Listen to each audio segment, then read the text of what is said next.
গতকালকে বিভিন্ন ওয়ার্ড সচিবদের সাথে একটা মত বিনিময় সভা আমরা করেছি এবং আমরা তাদেরকে নির্দেশনা দিয়েছি প্রত্যেকটি ওয়ার্ডে যাতে তারা জন্ম নিবন্ধন, মৃত্যু সনদ, নাগরিক সনদ এবং ওয়ারিশান সার্টিফিকেট এই আবেদনগুলো তারা জমা নেয়, নিয়ে তারা আঞ্চলিক কর্মকর্তাদের মাধ্যমে সেটা দ্রুততম সময়ে তারা নিষ্পত্তি করে যাতে জনগণের কাছে সার্টিফিকেটটা দিয়ে দেয়। কিন্তু গতকাল আমরা জানতে পেরেছি এই স্থানীয় সরকার উপদেষ্টা এবং এই স্থানীয় সরকার সচিব তারা আঞ্চলিক কর্মকর্তাদেরকে নির্দেশ দিয়েছে তারা যাতে জন্ম নিবন্ধন, মৃত্যু নিবন্ধন, নাগরিক সনদ এখানে যাতে সই না করে।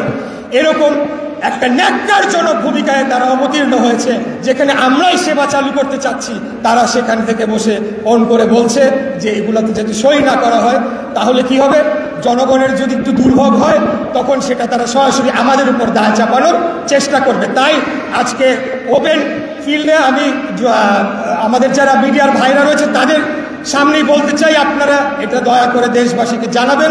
আমরাই নিশ্চিত করছি যাতে জনগণের সকল সেবা কার্যক্রম অব্যাহত থাকে, এটাকে আরও কিভাবে বৃদ্ধি করা যায়, আর এখানে সরকারের পক্ষ থেকে চেষ্টা করা হচ্ছে কিভাবে এই সেবাগুলোকে বিঘ্ন ঘটিয়ে আমাদের উপর দায় চাপানো যায়।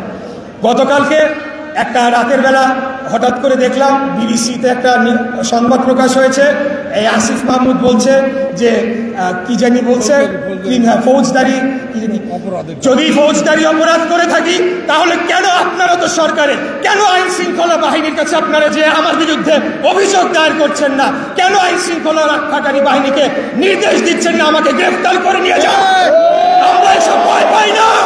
খুনি হাসিনার বিরুদ্ধে 17 বছর আমরা যুদ্ধ করেছি, লড়াই করেছি, জেল খেটেছি, গুম হয়েছি, আমরা যত ধরনের জুলুম নির্যাতন আছে সব কিছু সহ্য করে আমরা জনগণের অধিকার প্রতিষ্ঠার জন্য লড়াই করেছি। অতএব আপনাদের মতো শিশু উপদেষ্টা এসে যদি এখন আমাদের সাথে কথা বলতে চায়, আপনাদের সাথে কথা বলাটাও আমি মনে করি যে আমাদের জন্য অবমাননা করে।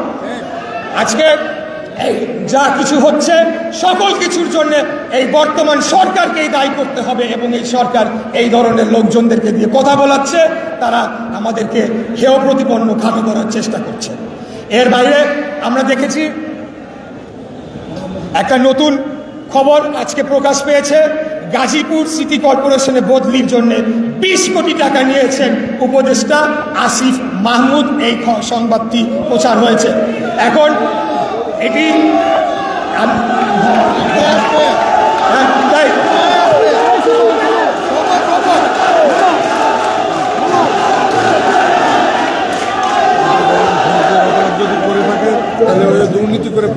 আমরা বলতে চাই, এই যে এই খবরটি যেটা দেখলাম আমি আসার সময় দেখেছি, এটা যদি সত্য হয়ে থাকে এর বাইরেও আরো অনেকগুলো অভিযোগ এই উপদেষ্টা আসিফ মাহমুদের বিরুদ্ধে এসেছে।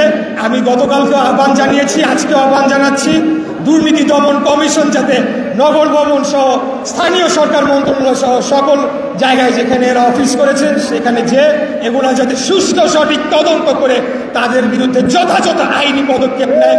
আর যদি এটা নিতে ব্যর্থ হয় তাহলে বলতে হবে এই পুরা সরকারই তাকে পৃষ্ঠপোষকতা করছে, পুরা সরকারের উপরে দায়বদ্ধ।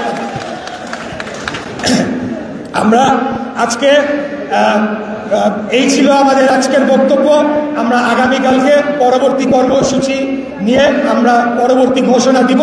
আমরা শুধু এই কথাটা বলতে চাই, আমরা আজকে মশক নিধন কর্মসূচি সেটিকে অফিসিয়ালি উদ্বোধন করার জন্য আমরা পদক্ষেপ নিয়েছি এবং আজকে ঢাকার দক্ষিণের 75টা ওয়ার্ড থেকে স্প্রেম্যানরা সহ বিভিন্ন স্বাস্থ্য বিভাগের কর্মচারী কর্মকর্তারা এসেছে, তাদেরকে সাথে নিয়ে আমরা এটা উদ্বোধন করে দিব এবং এই ডেঙ্গুর যে একটা প্রাদুর্ভাব দেখা দিয়েছে সেটিকে নিয়ন্ত্রণ করার জন্য ঢাকা দক্ষিণ সিটি কর্পোরেশনের পক্ষে যা যা করণীয় তারা যে সকল কিছু করছে সেটা যাতে প্রমাণ হয়ে দালিলিক প্রমাণ হয়ে থাকে। কারণ আমরা দেখতে পাচ্ছি যে আমাদের এই আন্দোলনকে ষড়যন্ত্রমূলকভাবে ব্যাহত করার চেষ্টা করছে এবং এই এখানকার সেবা বিঘ্নিত হওয়ার নামে বিভিন্ন ধরনের দুর্ভোগ সৃষ্টি হচ্ছে, সেটার দায় আমাদের উপরে চাপানোর চেষ্টা করা হচ্ছে, সেটিকে আমরা জনগণের কাছে তুলে ধরতে চাই।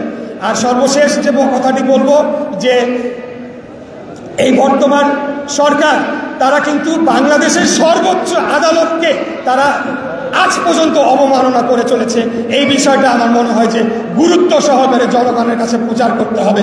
তারা যদি বলে থাকে যে স্বৈরাচারকে হটিয়ে, ফ্যাসিবাদকে হটিয়ে নতুন একটা সম্ভাবনাময় বাংলাদেশ গড়ার জন্য তারা এসেছে, কিন্তু তারা একই কায়দায়, স্বৈরাচারী কায়দায় যেভাবে খুনি হাসিনা আইন আদালতকে তোয়াক্কা করতো না, জনগণকে তোয়াক্কা করতো না, সংসদকে ধ্বংস করেছে তাদের ব্যক্তিগত লোকদেরকে ভুয়া ভোটের মাধ্যমে বসিয়ে, তারই কি ধারাবাহিকতা কি আমরা দেখতে পাচ্ছি কিনা, আজকে সেই প্রশ্ন জনগণকে অবশ্যই করতে হবে। আমরা বলতে চাই, অতীতে যেমন বলা হতো যে হাসিনার বিরুদ্ধে বলা যাবে না বা তার পরিবারের অন্যান্য সদস্যদের বিরুদ্ধে কথা বলা যাবে না, বা আজকে যদি বর্তমান অন্তর্বর্তীকালীন সরকার কোনো কোনো ক্ষেত্রে বা অনেক ক্ষেত্রে যদি ব্যর্থ হয়, তাদের বিরুদ্ধে যদি বলা হয় যে Immigration to Canada. We provide the best quality service and solution for Canada immigration. Please visit our website and contact for details.